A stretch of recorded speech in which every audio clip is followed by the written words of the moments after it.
Side, Jonathan Rosum playing Teamer Urza. Yeah, this is the kind of the next iteration where you might have a couple of main deck Galvanic Blasts. Rosum's playing 2 of them, but the big get is the Blood Moons out of the sideboard. Yeah, and going to be thrilled to see that in this matchup. For a long time, the Amulet Cabal would often say, Amulet Titan has one bad matchup, Blood Moon. Yep. That was it. And they love their matchup everywhere else. But Blood Moon has been at kind of historic lows recently, quite frankly. However, with the rise of Primeval Titan, it's starting to make its way back into these lists, especially these Teamer Urza lists. Yeah, and that's, it's funny, I was talking about a Titan deck last round, being able to transition from one color to another to kind of answer what it needs to answer. The Urza decks do it even better, where their mana is so consistent that just changing 1 or 2 lands in your deck gives you access to a whole nother color. Arkham's Astrolabe. Heck of a card, correct. Mox Opal, all the fetch lands that you want to play. Yep. The Gilded Goose sacks for any color. Yeah. Plenty of options. Looks like we have resolved our mulligans. Players are set. We're going to start over on Jonathan Rossum's side. Going to go ahead and crack a fetch land. And it's going to be Craig's favorite turn 1 play, Snow-Covered Island into Arkham's Astrolabe. Yeah, I was thinking about this. And we don't have to ban Arkham's Astrolabe. We don't? No, you just ban Snowlands. Okay. I'm glad we don't give you access to the ban hammer, Craig. I feel like it would be a never-ending stream of just constant bans. Well, then people can still play their Astrolabes if they want to. They just have to work a little harder for them. They could, yeah. I don't think they'd be all that effective, but... Play Mouth of Rosum. Boreal Druid, right? Okay, Boreal Druid. That's a good one. And Frostwalk Bastion. Yeah, and there was there a star or something like that? Cold Steel Heart. There we go. That's what I'm thinking of. How do I? Sometimes I come up with these names, and I honestly, I don't know where my keys are on a given day. Like, my wife has to help me leave the house, but I could tell you about obscure Magic cards that nobody has ever put into a deck ever. Yeah, you're like, hey, I can barely adult on a day-to-day basis. Yes. But if you want somebody to rattle off 4,000 different unique Magic card names, all the snow mana, it's there. Misused brain cells for sure. Castle Garenbrig for Ross after a free Once Upon a Time, one of the huge gets for Amulet over the past few months. There have been several. Field of the Dead, Force of Vigor, Oko occasionally. Significant upgrades to this archetype. Once Upon a Time. Once Upon a Time is the big one. Yeah. Castle Garenbrig, every card we're currently seeing. Yeah. Ether Spellbomb from Rosum. So you don't want to ban the Snowlands? I think there is a world where Arkham's Astrolabe can be a positive card in Modern. It's a little bit, the context is different from what it does in Legacy, where Wasteland was a very important limiting factor on the format. So I don't have the same revulsion to Arkham's Astrolabe as I do in that format. It doesn't need to be here. I mean, I don't know. That's part of the question, right? Like, what are you trying to eliminate? Are you trying to eliminate cards that just don't contribute to a more fun environment, or are you just trying to get rid of the cards that are problematic? I don't think it's problematic in Modern. I'm just not really sure what it accomplishes in terms of making the game better. Sure, I think within the context of the Urza shell, it's just another card that's kind of too good, where it does so many things. It cantrips for 1 mana. It fixes your mana. Right. It's an artifact that just sticks around on the board, for later in the game where you get tons of value out of it. Oko can turn it into the 3/3. It's just such a value machine for no opportunity cost. Yeah, starting to see some other Astrolabes in the format too. The Bant Stoneblade deck picks up a number of Astrolabes. Yep. Now, granted, a lot of that does have to do with Oko. Well, and you know my biggest problem with the Astrolabe? The lack of basic land choices. Yeah, it's just people have to play Snowlands now. Mm-hmm. It's a fair complaint. And then decks that don't even play Astrolabe play Snowlands now. I will tell you, Craig, if you are smart enough to pick up my Urza Titan team-up deck, there is one regular forest as well as the snow-covered forest, just in interest of maximizing my different lands for Field of the Dead and still needing a ton of green on turn 1. Yes. So there you go. Maybe you have your next deck picked out for you. Ross, I'm going to do a little fetching here. It's time for Oko, Thief of Crowns. Craig leaning to take a good look at that whiteboarded Misty Rainforest. Yeah, what's going on there? I don't know. Kids these days, we spend all of our time trying to get away from the whiteboarded cards. They're making them now. You don't think he opened that one in a pack? I don't think so, no. 1 p.m. Pioneer. Maybe someone traded it to him. It's possible. 1 p.m. There you see that Arkham's Astrolabe doing the trick we talked about, getting aggressive with the help of Oko, Thief of Crowns. Yeah, when you're looking at Cavern Souls on the other side of the board, you know you got to start getting aggressive. I agree. Oh no, the Cavern.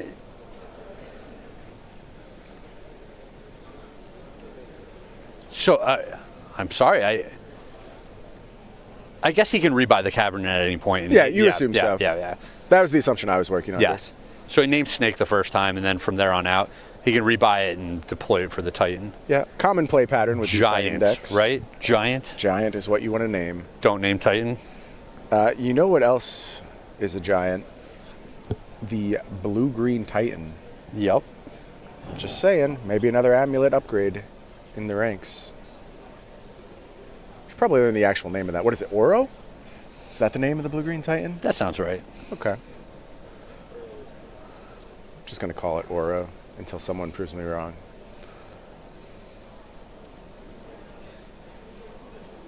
Yeah, I don't know if Amulet Titan's going to go in that direction.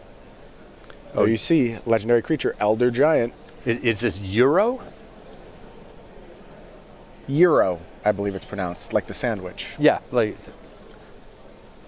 gyro for those of us who Euro. a little less cultured. Right. Galvanic Blast going to come down and take care of that Secure Tribe Scout. Oko's going to tick up, make a food. Elf beatdowns. Oko doing a nice job of offense here. Yeah, on one side, Jonathan has to be happy that Ross has had this pretty slow, awkward start to the game.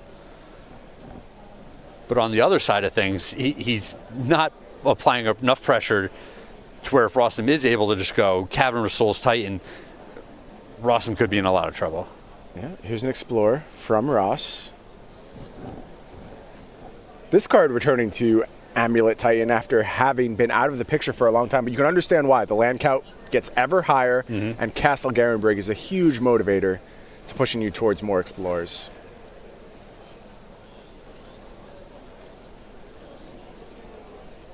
It was a card I really disliked in Titan for a long time, the older builds playing Explorer. When I first started getting deep in the deck, one of the first changes I made was to get away from Explore. However, now I do feel like it's coming back. Sure. Well, and decisions like that are so contextual where, Absolutely. you know, the format's changing, so I want, you know, these cards in my deck now for the way the format is shaped up, and it'll change how I want to get to those cards. So here's the situation. Cavern has come back down, naming Giant. It looks like Ross will have access to an uncounterable Titan on the next turn, assuming he has one in hand. I don't know that authoritatively. Given how this game has played, I believe he would have to have one. Yeah, pretty high probability at this point. But it is not a certainty. Meanwhile, Oko going to continue to create offense. It's going to turn that food token into an elk. 6 damage headed Ross's way. Life total getting low now. Yeah, and if you're Jonathan Rosum, you have to hope that it's like, you know, the Summoner's Pact instead of just the clean Titan. Yep. Should note, though, there's no Amulet on the battlefield for Ross, so it's not going to be the immediately lethal Titans that we've seen out of Amulet in the past. Sure, but with the land drop and then the Titan searching up a couple of things, you're looking at zombies then as well. I would assume so. Would assume it would close out the Oko offense pretty efficiently.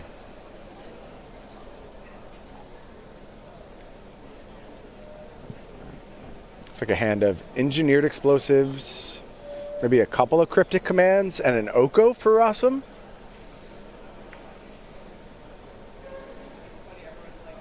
Well, none of those cards cost 1 mana. Maybe it's an Archmage's Charm. Does Rosum have an Archmage's Charm in his deck? is going to cast explosives on 1. I don't believe he does, so that would have to be a cryptic command.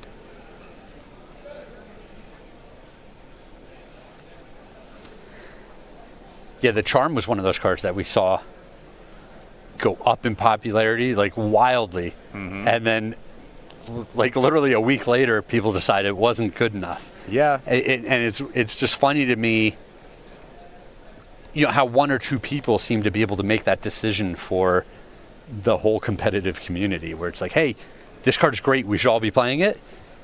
All right, we believe you. 1 week later, hey, we shouldn't be playing this card.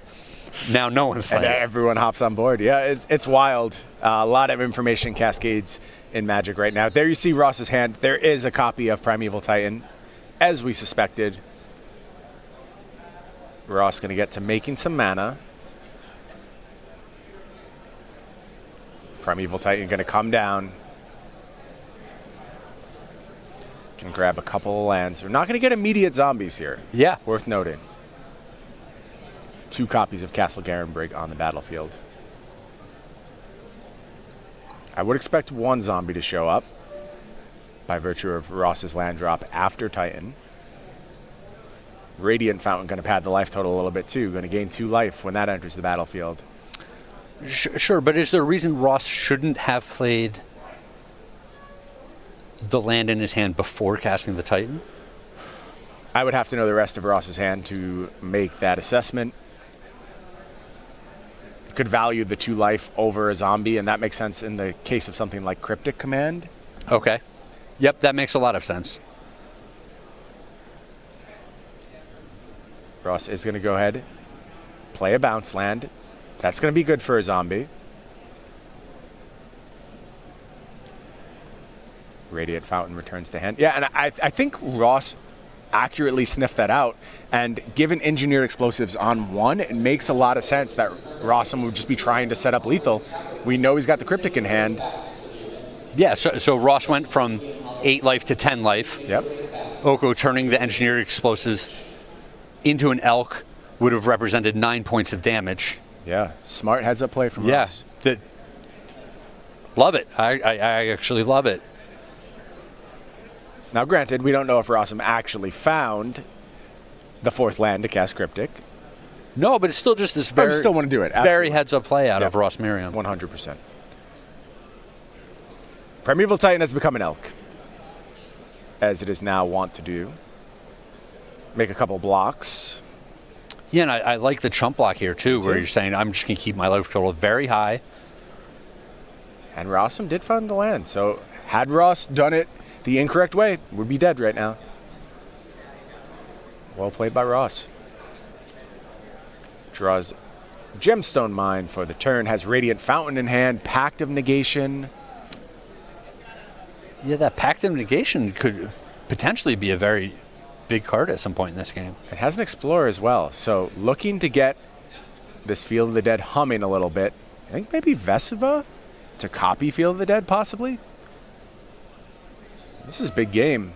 Those zombies could get out of control real quick. Yeah, I was going to say that. And Rosum has now used the engineered explosives and doesn't have access to it on 0 yet to control the zombie army.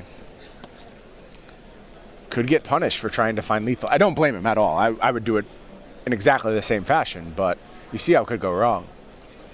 Well, I think part of Rosum's thinking was that if the opponent's sandbagging the Amulet of Vigor, because he's had the Oko on the board the whole time. So Sure. Ross Merriam's not just going to play an Amulet of Vigor. He could wait until the turn where he potentially goes off. And having the engineered explosives on 1 is that preemptive answer.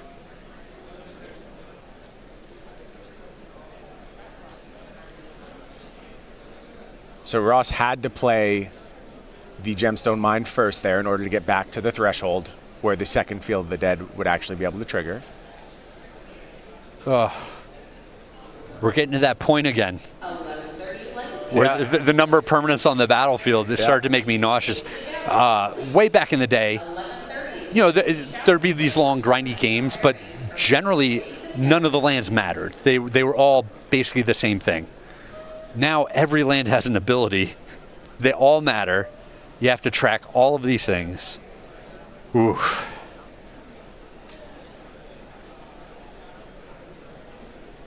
4 mana available for Rosum. Gonna go ahead, cast Cryptic Command. And I believe multiple copies of Cryptic in hand, so we're trying to chain Cryptic at this point to find lethal. Tap draw is the mode.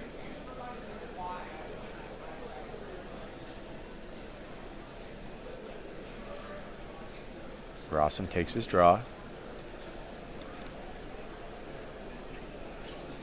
Looks like we are going to tick up onto that engineered explosives. Yup. And Ross going to fall to 4. Very vulnerable to that second Cryptic Command. Can Ross find a way to play through that? Yeah, and Rosum's in this position where even if the Radiant Fountain comes down again, he's still representing lethal. Fetch land would be huge here for Ross. Takes a draw, finds Amulet of Vigor.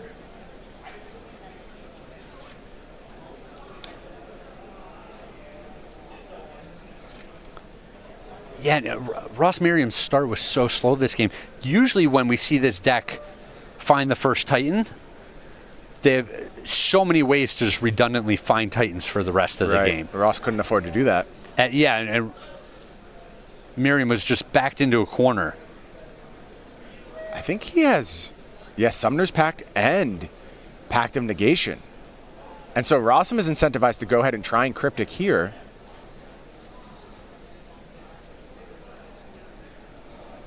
Yeah, with the Amulet, Merriam can just win on this turn. Yeah, this one may be over unless Rosum has picked up some help.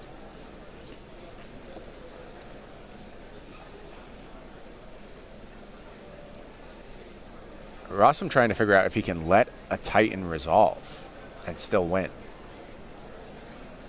And what advantages he garners from doing so.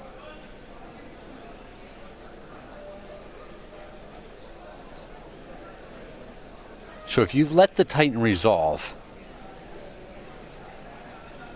is the strategy to use your Cryptic Command to tap down the team? I believe so. And do you have to fear more life gain at that point, though? That's the question I think Rosum has to ask. well, so Jonathan Rosum knows that Merriam is quite sharp. And so if Merriam was scared of a Cryptic Command, he wouldn't have deployed his lands out of his hand before playing this Primeval Titan, right? Right. He'd say, all right, if you're going to counter this and tap my team, I'm going to play a land afterwards and make some zombies to still be able to live through the next turn. This points very clearly to having Pact back up. I agree with you. So when he plays the land before he casts his Summoner's Pact, he's basically telling you that he has the Pact of Negation or potentially another Summoner's Pact.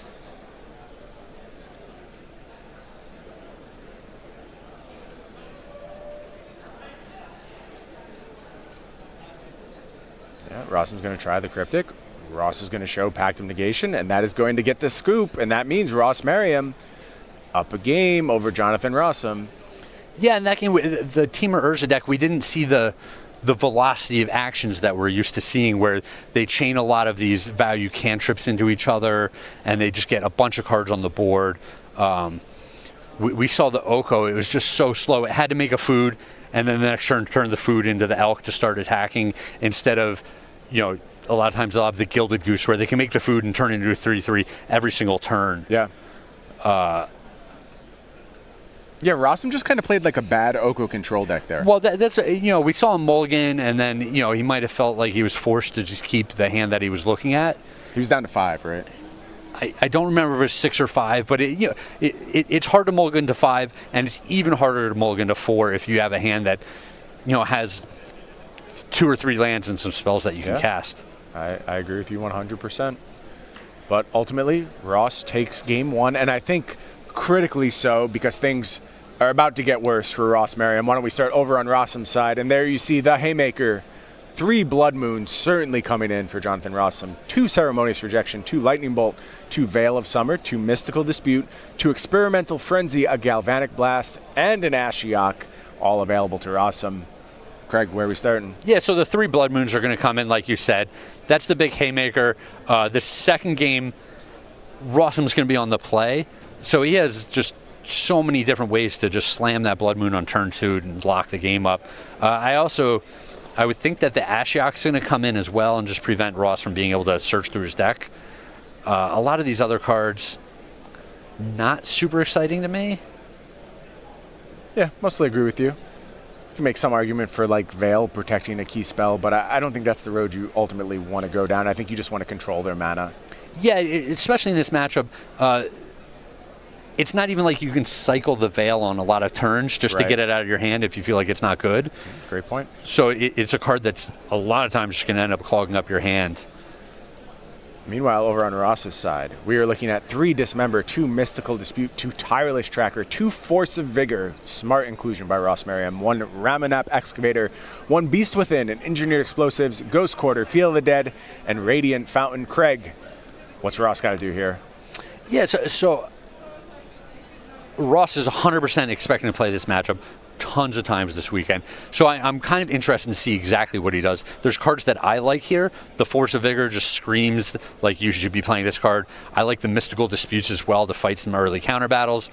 But then it's like, how much deeper than that do you feel like you need to go when you're playing this deck? Is this grindy enough to where you want the Tireless Trackers? Do you want that extra Field of the Dead in the deck for this matchup?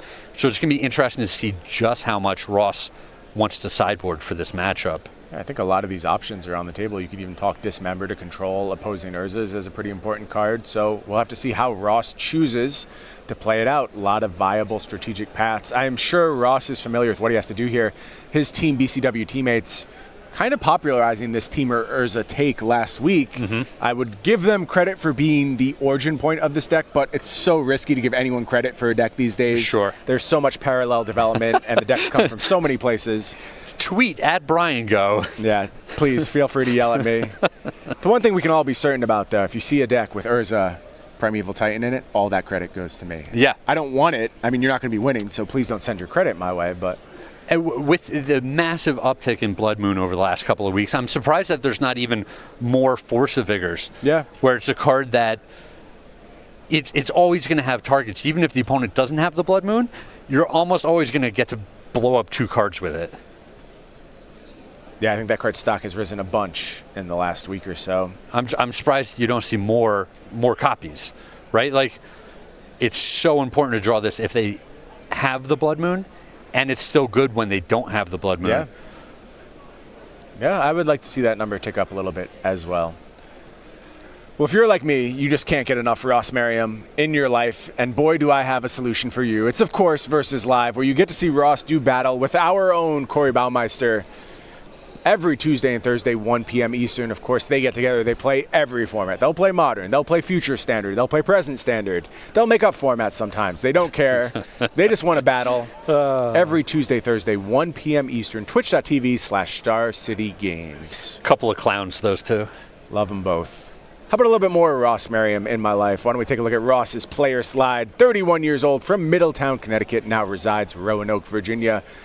2019 top-aided 4 opens, all-time 28 open top 8s, an absolutely incredible number featuring 5 wins. As I often say, were there an SCG Hall of Fame, Ross Merriam, first ballot, 100%. Easily shoo-in.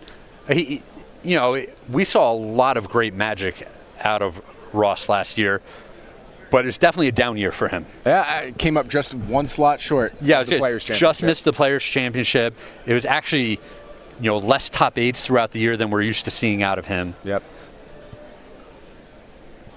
Yeah, we're also looking to get back towards the top of the SCG standings this year, where he often resides.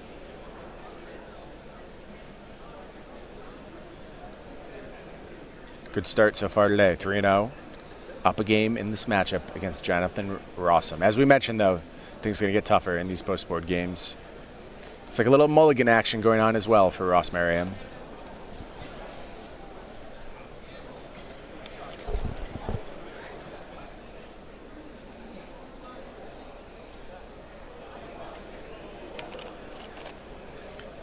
What's your take on the flavors of Urza right now, Craig? Do you have a preference personally?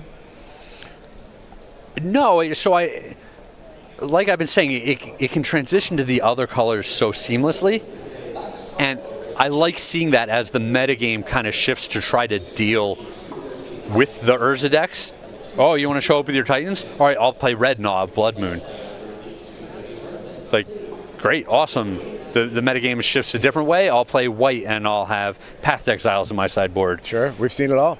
Just super clean, efficient answer. Oh, it shifts a different way. I'll play black, and now I have, Assassin's Trophy and Abrupt Decay as just these very general, clean answers to things. That's a sign that the core package might be too good when you can just slot literally whatever you want around it, including an up to Primeval Titan, and still find some measure of success. I love. There has to be You limitations. keep circling back to the Titan Urza deck like it's a thing, like it's a staple of the format. I just want to see someone play it. I want to see someone. If you pretend like it's a real thing, then it will be. Hole. Sure. Yeah. I just get a little buy-in. Come on, one appearance of Titan Urza on camera. That could be before you. It goes.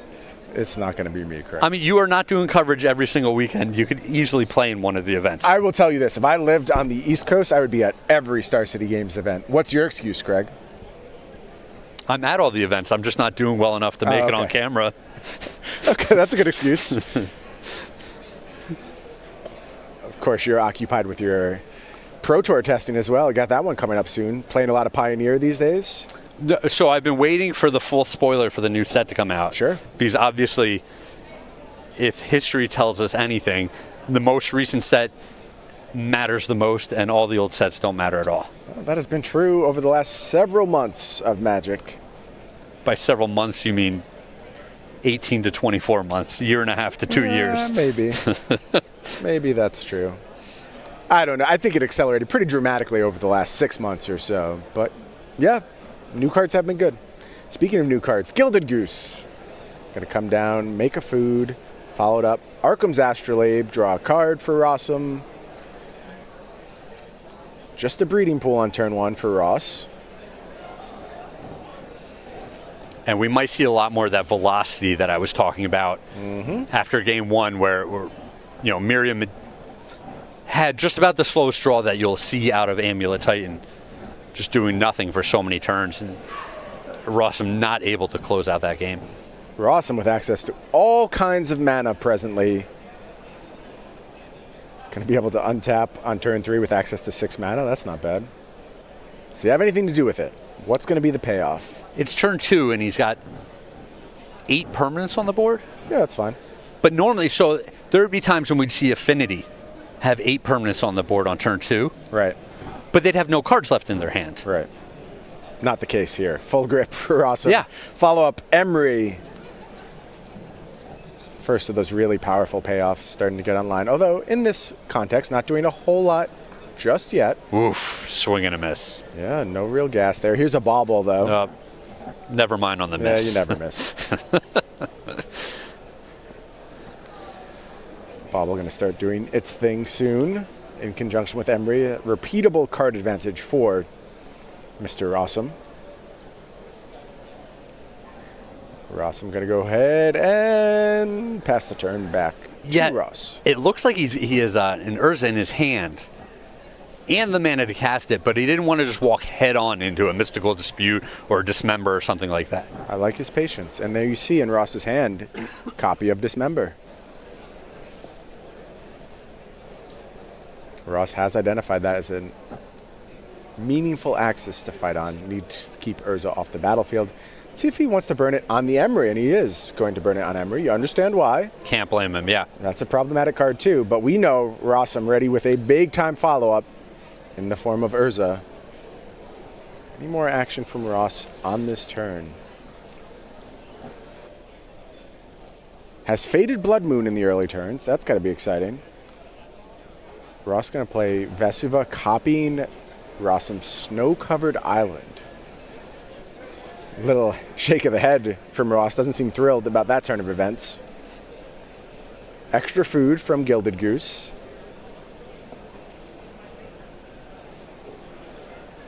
Rosum gets a peek at the top of Ross's library. And we're drawing 2. It's got to be Urza time now. I would think so. It's going to unlock so much as well. I believe Rosum may have drawn an Ashiok. Can play both with the help of Urza's mana accelerants here.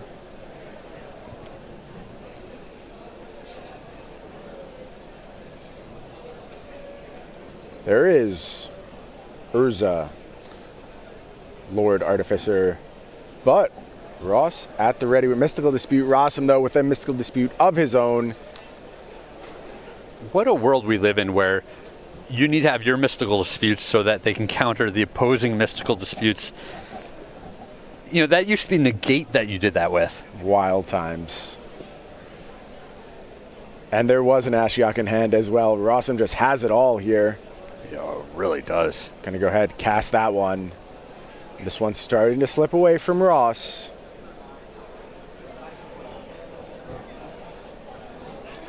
Ashiok just planning on sitting on the battlefield. Annoying Ross.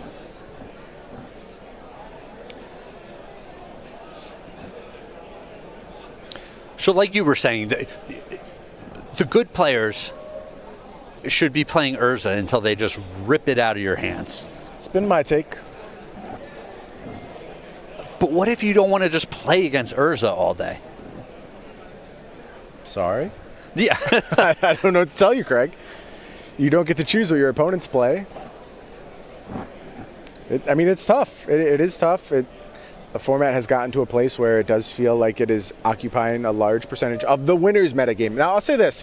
You go down into the lower tables, there's still all the nonsense happening. You see 5-color Niv Mizzet stuff. You see other strange combos that you would never expect to see. And Modern still does have room for that creativity. And the thing is about Modern is those decks have always been disadvantaged, but they had a chance. They could shine given the right moment. Now it doesn't feel like they have a chance against something as powerful as Urza. Look, the best choice for Ross is to hardcast his Force of Vigor. Yeah, going to take out the Construct as well as a Mox Opal. And, it gives Ross a little breathing room in that he's not staring at that, I don't know, how big was that thing? 5/5, 10/10, massive creature, but he's still in such a bad spot. Right, and this Urza is still ready to go. Going to go ahead, spin the wheel. Galvanic Blasts. All right. Just think for a second, Craig. How sick would that have been if that was a Primeval Titan on the top of the deck? Can you imagine the sheer joy you would experience in that situation? So you're saying instead of playing Galvanic Blast, You play Primeval Titan. you play Primeval Titan. Basically the same card. Yeah, okay. The sheer joy of flipping the Titan. I'm just here for the joy. Love of the game, baby. So a medium hit from Urza, but when you're out of gas, you're happy to take whatever you can get. Yeah, so I guess the question I was asking is if you don't want to play the mirror over and over, or, I mean, we know the Modern cards are not cheap. If you don't have access to the Urza deck, what do you want to be showing up with to attack this metagame? I do think Amulet Titan is strong. I think the blue-green Titan decks have game against Urza to some extent. I believe the Bant Snowblade decks are also quite strong against Urza and can hang. But it's tough. And when I say can hang, I mean I think you're getting like slightly above 50% win rates, if not just 50% win rates. So it's really hard to make an argument against Urza, especially given all the adaptability you have mentioned for the deck. So we're going to attempt another spin, but Ross looking to deploy one of his answers now. It's Beast Within. That is an interesting one. Don't see that card too often these days in Modern. Previously a very prominent Valakut sideboard card. Little Todd Anderson making an appearance. Nice. Love to see the 3/3 Beast come down.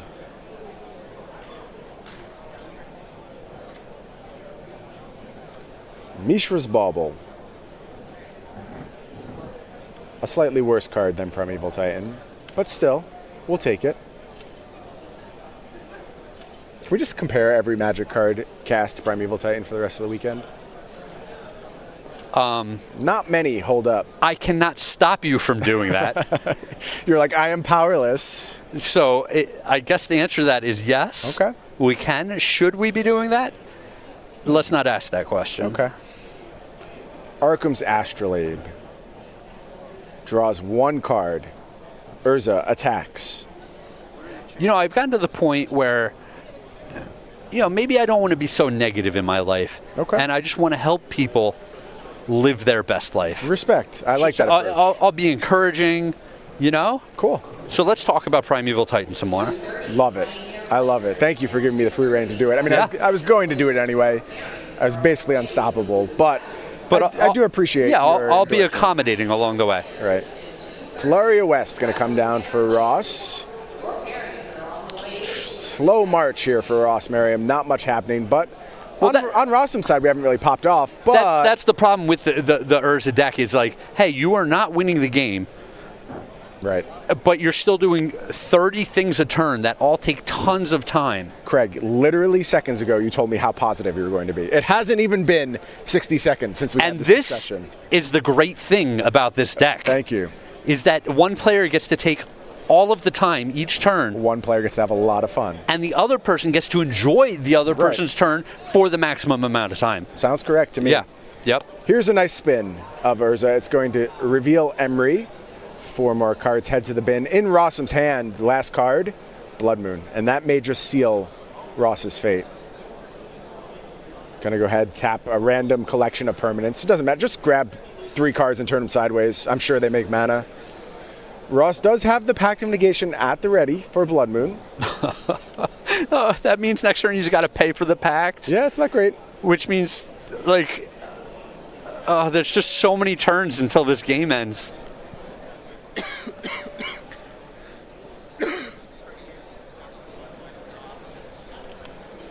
All right, we're going to go ahead and pay for the Pact. Rossum takes a look at the top card. Ross draws it.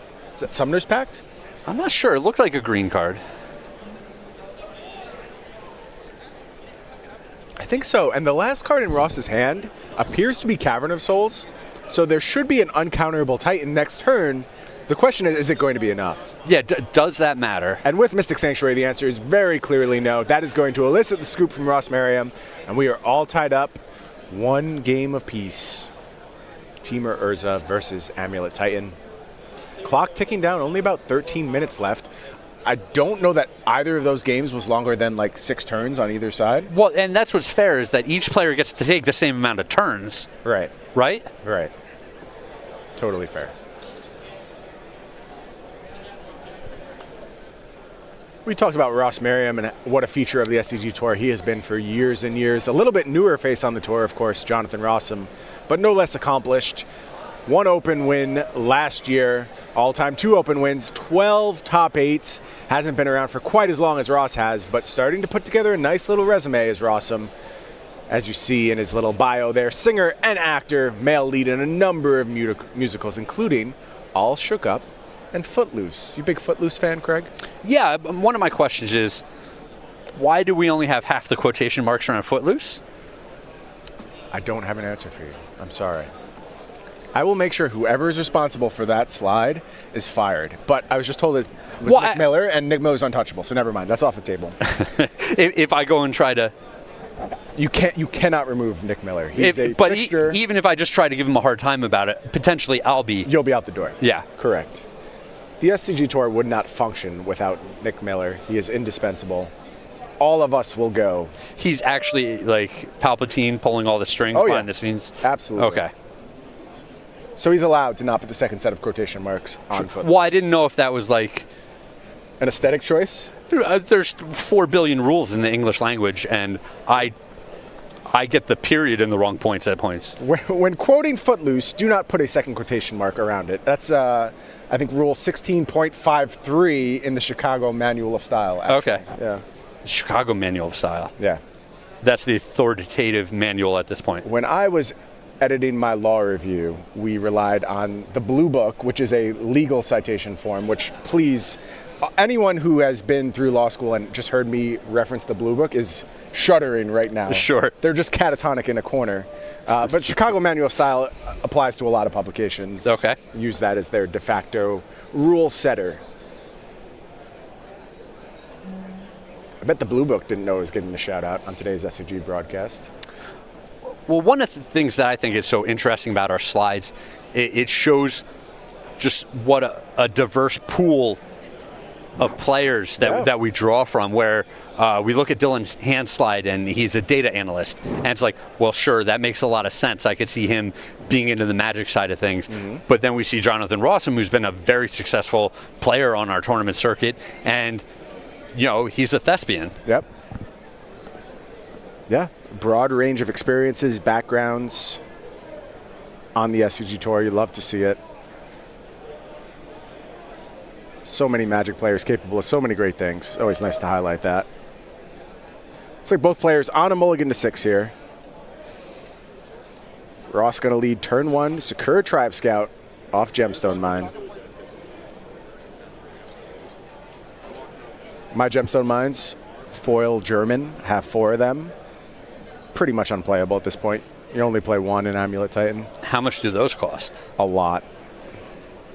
A lot. Well, they used to cost a lot. They probably aren't worth as much anymore. Oh man, Rosum has the answer too? Yeah, looks like it. Galv Blast going to come down. Yeah, I thought Merriam might finally have one of those explosive draws where he gets to play from ahead. No, Ross been playing very fair. Very, very fair in this matchup. Here's Arcum's Astrolabe. Going to draw a card. Some more actions. How about a Gilded Goose off my Steam Vents? That's fine. But that takes a green. It's fine, Craig. Mishra's Bauble. The APTs are getting high. Actions per turn. Looks like a possible Azusa in hand for Ross. Could be a big mana turn here. I was about to say, it's important for him to do something explosive in this game. We know he's got the untapped mana source. Gemstone Mine in hand.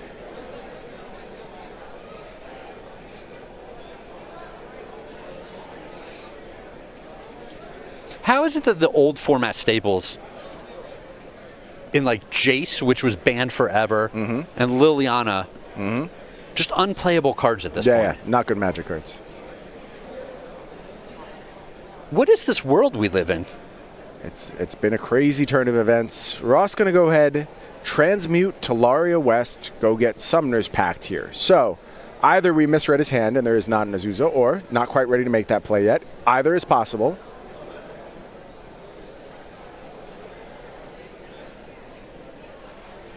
Bauble trigger going to resolve. Rossum takes a peek. And we're back to Rossum's turn. Hand starting to look pretty stocked on Jonathan's side. I saw a Cryptic Command. I saw an Urza. A white border Misty Rainforest. White bordered Misty Rainforest. Mystic Sanctuary. So there was a the point ready. where you used to only play, 2 basics in your deck. Yep. And you would play white border basics. Yep. So that when you cracked your fetch land, you could just find them very fast. Yeah, I've utilized that tactic for a long time until we got the unstable lands. White bordered lands were my go-to basics. Unstable, I think you can see them just as well and spot them immediately. Sure. Look a little bit nicer. But Rosum employing the reverse strategy. Right. It's a big brain move. White border fetches will be easy to find and in my hand. And not grab them accidentally when I'm Sure. searching my deck. Okay. Got to play it safe. Don't want to get those GRVs. I must say, there have been many times when I've sacrificed the Verdant Catacombs And grabbed another Verdant to Catacombs. get the Overgrown Tomb, and I find the Verdant Catacombs. I'm like, there it is. Looks like we're getting aggressive here. Is Rosum. Oko, Thief of Crowns, going to come down.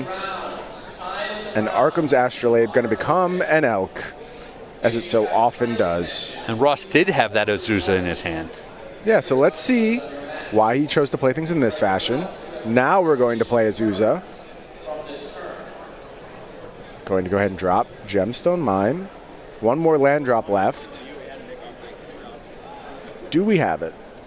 I certainly hope so. Nope. Ugh. And that might be the reason that the legendary creature didn't come down last turn. Yeah. If it's not helping you accelerate, No reason to play it. no reason to play it. Spot on, Craig. And I think Rosum's hand is developing nicely for the game that Merriam is playing right now. It started to miss.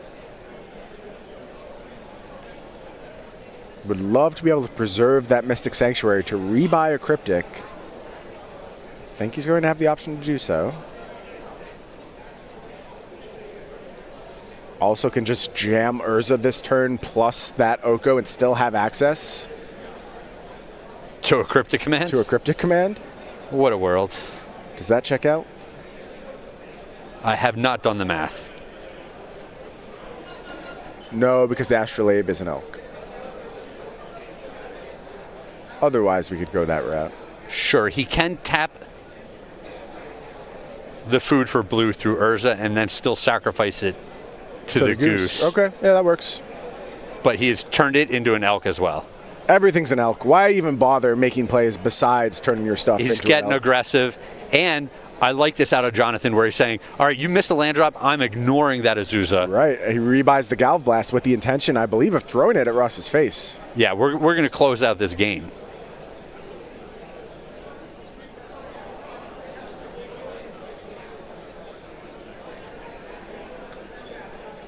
Love to see Rosum get a little aggressive here. Close the game out. Don't give Ross the chance to weasel his way back into it.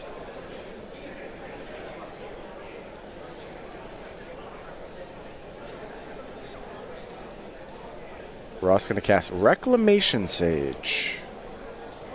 What in the world are we doing with that? We're trying to block? That's an empty Reclamation Sage, and oh boy, is that not the play you want to be making right now. Jeez. Rosum going to go ahead and make a food. Lots of attackers available.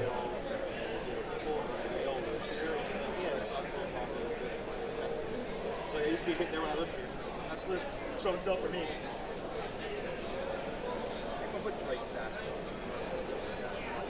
Another Elk is made. Thanks, Oko. Appreciate it.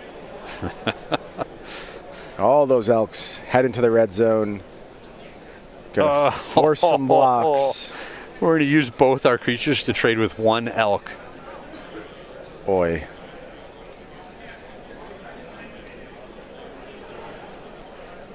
Not great, Craig. Not great.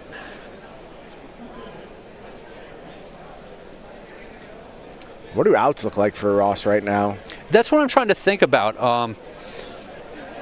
I think Merriam's at a point where he's saying, all right, I can no longer play around a potential cryptic command or things like that. Right. So it's super tough. If he draws a land, he's able to deploy a Titan. The Titan can search up, Field of the Dead and end up with a couple of creatures on the board. This is all very theoretical, though, because we know Rosum with Cryptic Command at the ready.